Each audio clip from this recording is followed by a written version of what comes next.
Students, welcome to crash biology. आज की video में हम देखने वाले हैं अपनी BSc first year second semester की यूनिट 3 जिम्नोस्पर्म। यूनिट फर्स्ट और सेकंड कंप्लीट हो चुकी हैं।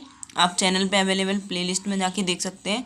आज हम स्टार्ट करने वाले हैं यूनिट 3 जिम्नोस्पर्म। ये वाली यूनिट भी डिटेल में कवर होगी, तो आप एक भी लेक्चर मिस ना करें।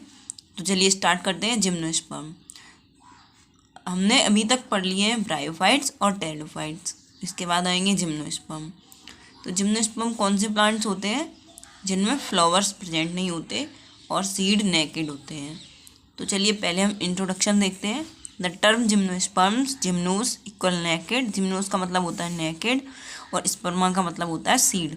Was introduced by Theophrastus in 300 BC to describe the plants with unprotected seeds.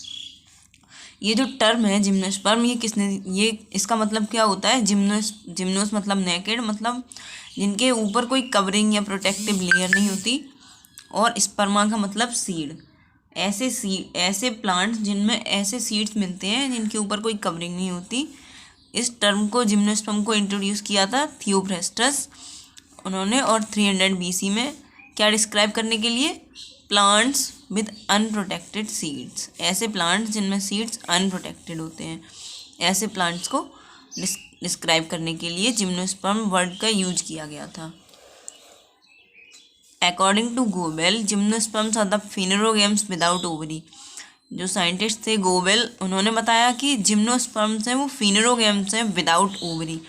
हमने प्लांट के क्लासिफिकेशन में पढ़ा था क्रिप्टोगेम्स और फिनेरोगेम्स। फिनेरोगेम्स में थे एंजियोस्पर्म और जिम्नोस्पर्म। तो जिम्नोस्पर्म ऐसे फेनेरोगेम्स हैं जिनमें ओवरी एब्सेंट होती है। तो गोबेल ने इसी तरह से डिस्क्राइब किया जिम्नोस्पर्म को, फेनेरोगेम्स विदाउट ओवरी। तो ये आप याद रखना इम्पोर्टेंट है।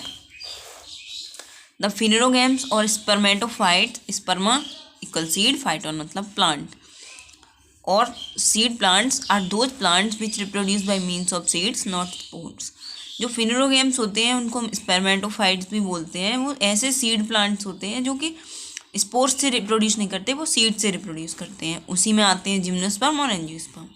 Gymnosperm are the vascular plants which where seeds are not enclosed within an ovary, opposite to an angiosperm और flowering plants where seeds are enclosed by mature ovaries और fruits. Gymnosperm vascular plants होते हैं जहाँ पे seed enclose नहीं होता किसी भी ओवरी के अंदर, मतलब ओवरी एब्सेंट होती है, फ्लावर एब्सेंट तो ovary absent.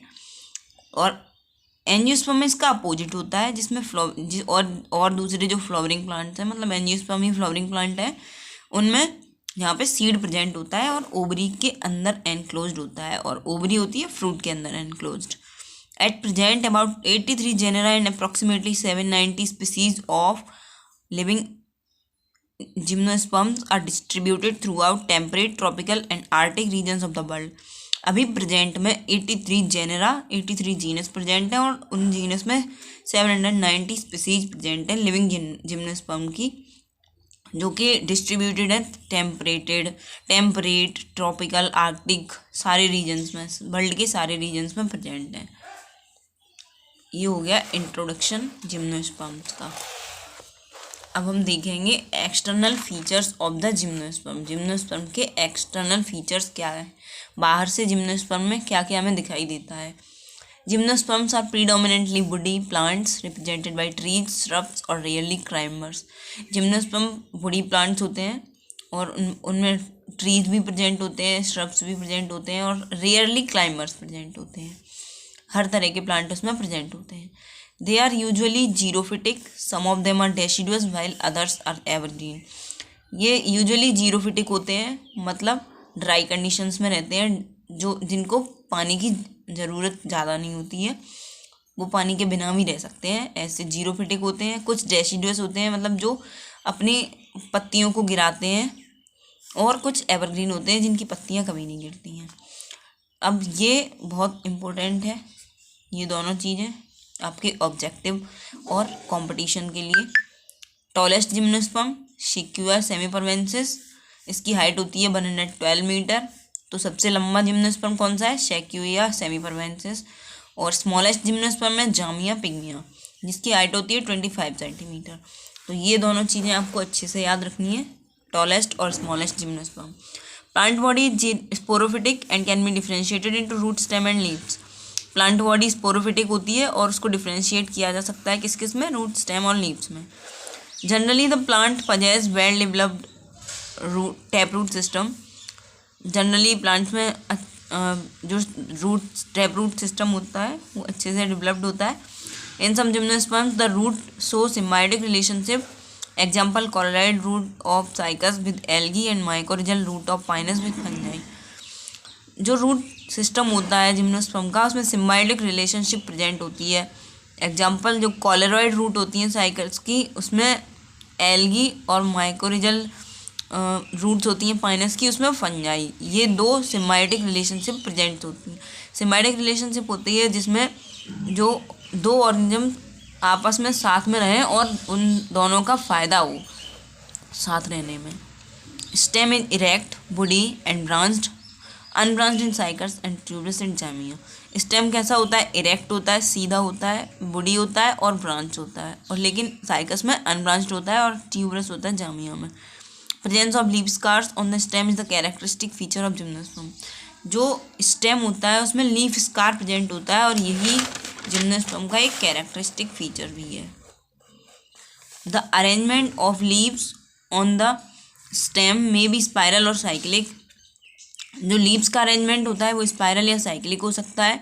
They may be one kind, ये एक तरह की हो सकती हैं जिसे हम मोनोमॉर्फिक बोलते हैं, और टू काइंड जिसे हम डाइमॉर्फिक बोलते हैं. दो तरह की हो सकती हैं और उसको हम डाइमॉर्फिक बोलेंगे. और दो तरह की लीव्स कौन कौन सी होंगी, फॉलिएज और scale leaves. Foliage leaves are green, simple, may be small. Foliage leaves के कैरेक्टर्स क्या हैं, वो ग्रीन होती हैं, सिंपल होती हैं और छोटी हो सकती हैं जिन्हें हम माइक्रोफिलस बोलते हैं जो कि पाइनस में पाई जाती हैं. और लार्ज और बड़ी हो सकती हैं जिन्हें हम मेगाफिलस बोलते हैं जो कि साइकस में पाई जाती हैं. Their main function is photosynthesis. और फॉलिएज लीव का मेन फंक्शन क्या है, फोटोसिंथेसिस है. प्लांट के लिए फूड सिंथेसाइज करना है. Scale leaves are present around the reproductive structures and apex. They are mainly protective in nature. Scale leaves कहाँ पे प्रेजेंट होती हैं, रिप्रोडक्टिव स्ट्रक्चर के आसपास, और अपेक्स मतलब ऊपर की तरफ, जो प्लांट का ऊपरी भाग होता है उसकी तरफ वहाँ पे पाई जाती हैं. और उनका मेन फंक्शन होता है प्रोटेक्शन, प्लांट को प्रोटेक्ट करके रखना. अब हम देखेंगे, हमने एक्सटर्नल फीचर्स देख लिए कि बाहर से हमें जिम्नोस्पर्म में क्या क्या दिखाई देता है.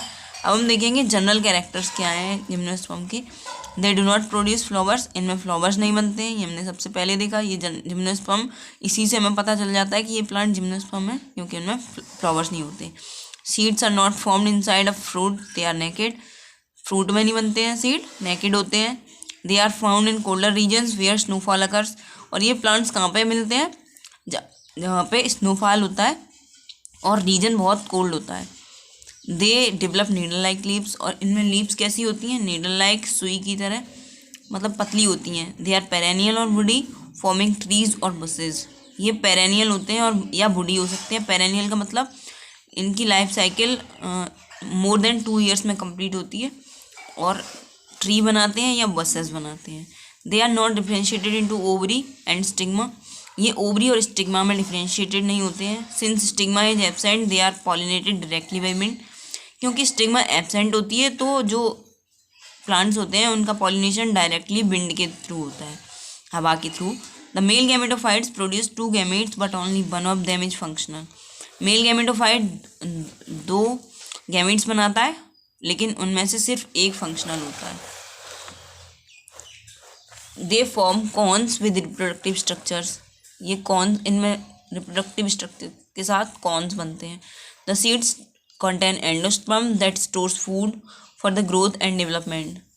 जो सीड्स होते हैं उनमें एंडोस्पर्म होता है और एंडोस्पर्म न्यूट्रिशन के लिए होता है, जो प्लांट की ग्रोथ और डेवलपमेंट में यूज होता है. न्यूट्रिशन, वही फूड स्टोर करता है ये. These plants have muscular tissues which help in the transportation of nutrients and water.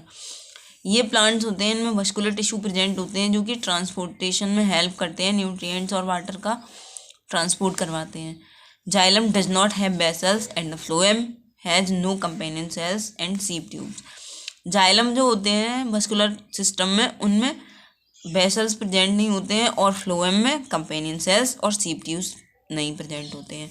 तो ये हो गए जनरल कैरेक्टर्स जिम्नोस्पर्म के। तो आज हमने इंट्रोडक्शन देख लिया, एक्सटर्नल फीचर्स देख लिए, जनरल कैरेक्टर्स देख लिए जिम्नोस्पर्म के। अब नेक्स्ट लेक्चर में हम क्लासिफिकेशन देखेंगे जिम्नोस्पर्म का। तो अगर आप चैनल पर नए हैं तो चैनल को सब्सक्राइब कर लीजिए, वीडियो को लाइक कीजिए, अपने डाउट्स कमेंट कीजिए और ज़्यादा से ज़्यादा शेयर कीजिए। Thanks for watching.